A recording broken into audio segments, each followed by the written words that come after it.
की जनता के सामने गर्व से कहता हूं कि हिंदू कभी टेररिस्ट नहीं हो सकता।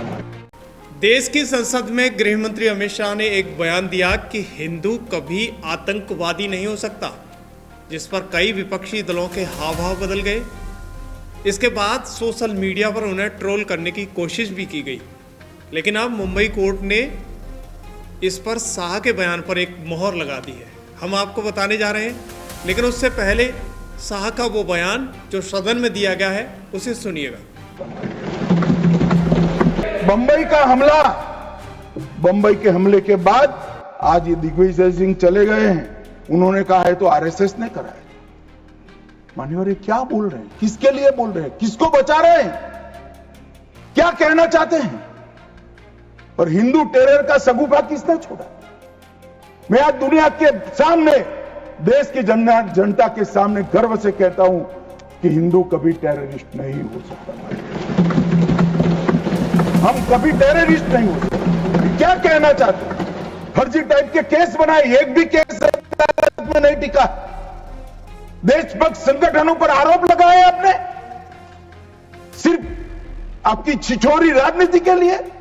शाह का वो बयान कैसे ताकत मिली वो हम समझाते हैं।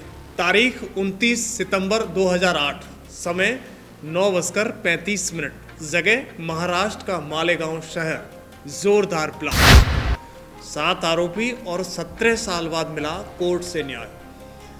दरअसल हिंदू आतंकवाद शब्द की चर्चा में लाने वाला 2008 का मालेगांव ब्लास्ट आज एक बार फिर चर्चाओं में है।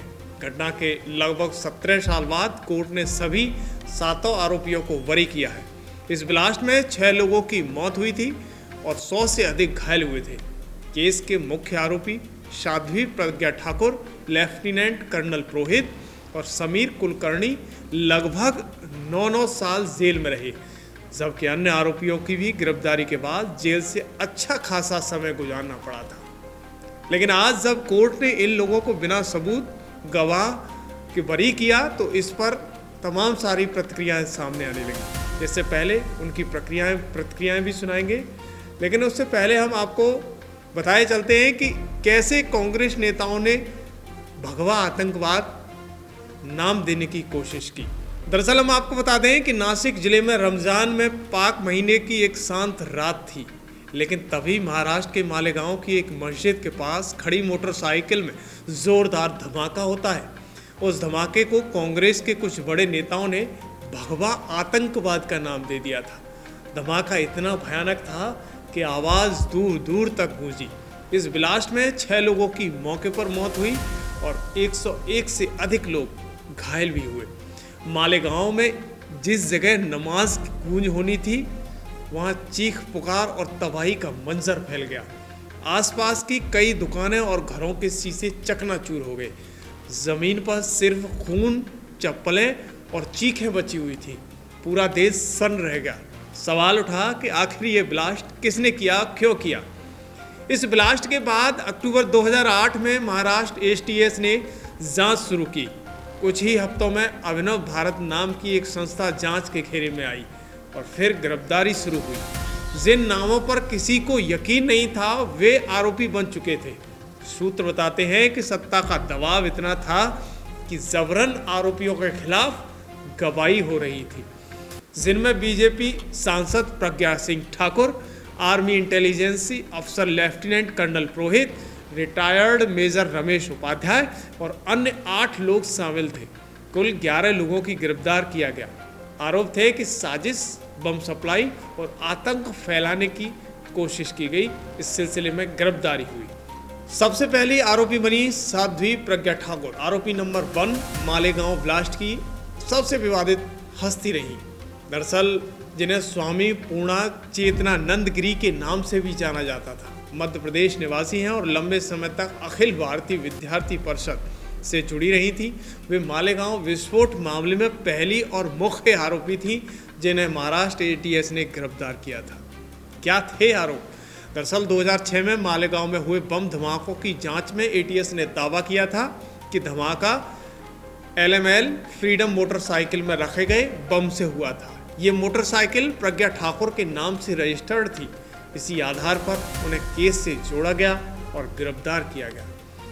एटीएस के अनुसार प्रज्ञा ठाकुर ने धमाके की साजिश रचने से जुड़ी कई गुप्त बैठकों में हिस्सा लिया था।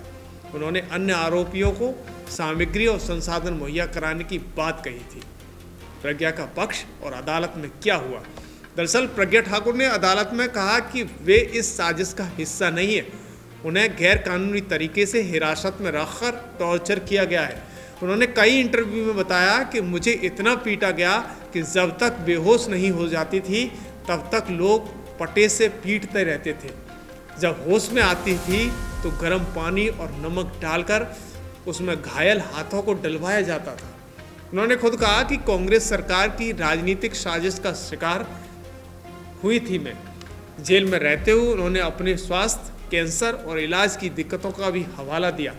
हालांकि उनकी जमानत अर्जी कई बार खारिज भी हुई। एनआईए जांच और बड़ा मोड़। दरअसल जब 2011 में एनआईए ने केस की एटीएस से लिया तो 2016 में दाखिल की गई चार्जशीट में कई नई बातें सामने आई, जिसमें मोटरसाइकिल से धमाका हुआ था।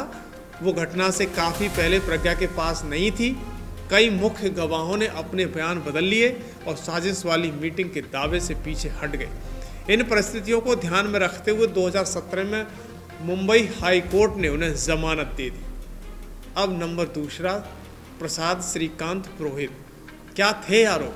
दरअसल कर्नल प्रसाद श्रीकांत पुरोहित मालेगांव धमाके में फौजी नाम से 2008 मालेगांव ब्लास्ट केस में महाराष्ट्र एटीएस ने सेना के अधिकारी लेफ्टिनेंट कर्नल प्रसाद पुरोहित को गिरफ्तार किया था। आरोप था कि उन्होंने 2006 में अभिनव भारत संगठन की स्थापना में भूमिका निभाई और धमाकों की साजिश रचने वाली बैठक में हिस्सा लिया।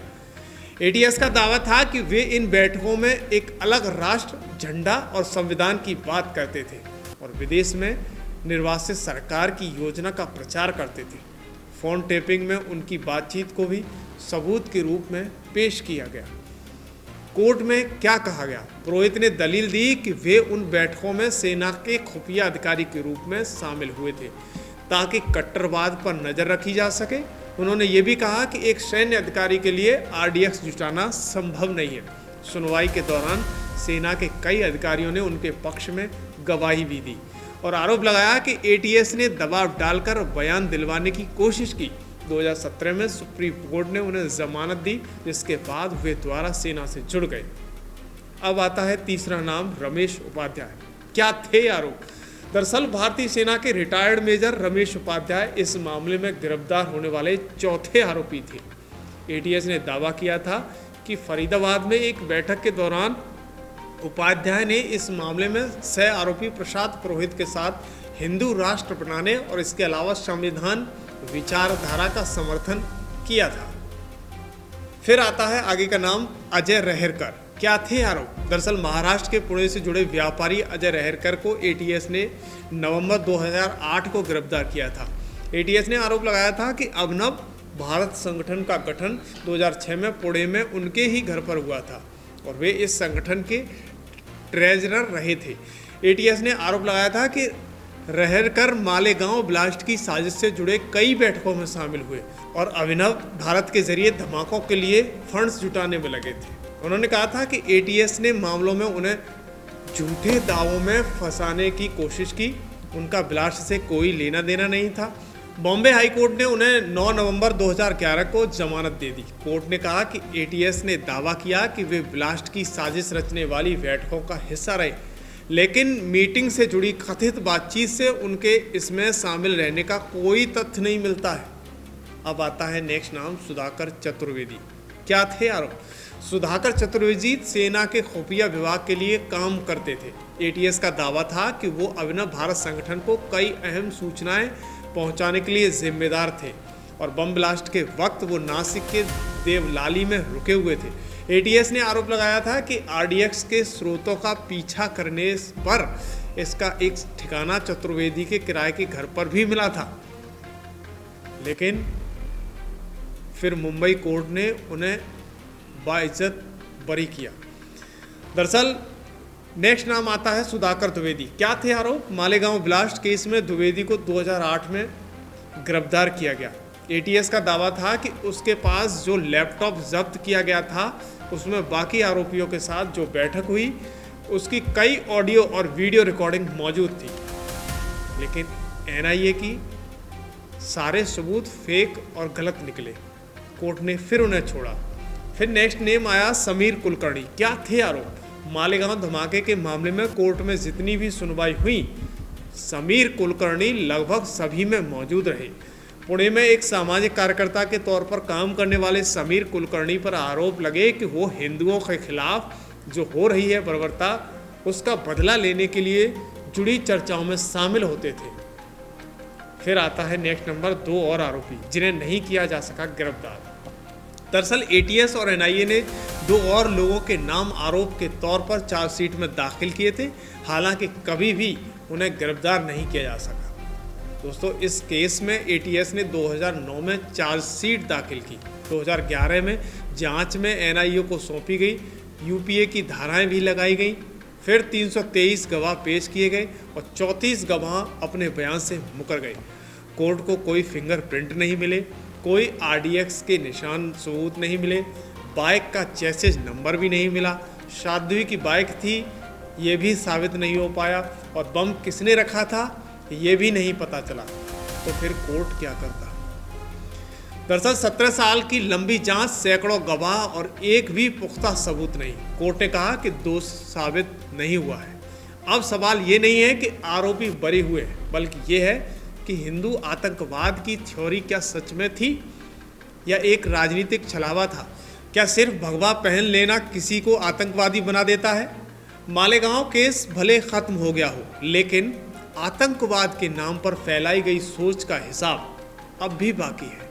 इस पर आपकी क्या प्रतिक्रिया है, हमें कमेंट बॉक्स में ज़रूर बताएं। वो पूरी थ्योरी बनाना कि इस्लामिक आतंकवाद ही नहीं है, सिर्फ भगवा आतंकवाद ही, पैरेलल एक भगवा आतंकवाद नाम की थ्योरी गढ़ना, ये सब जो किया गया वो बहुत ही निंदनीय है। परंतु इस सब के बावजूद साध्वी जी को प्रताड़ित भी बहुत किया। उस प्रताड़ना के बावजूद भी वो निखर के आई हैं, वो सत्य को साबित कर पाई हैं। ये सब कोई सामान्य बात नहीं है। उनके लिए स्वतंत्र भारत में पहली महिला थी जिन्हें सरकार द्वारा इतना प्रताड़ित किया गया।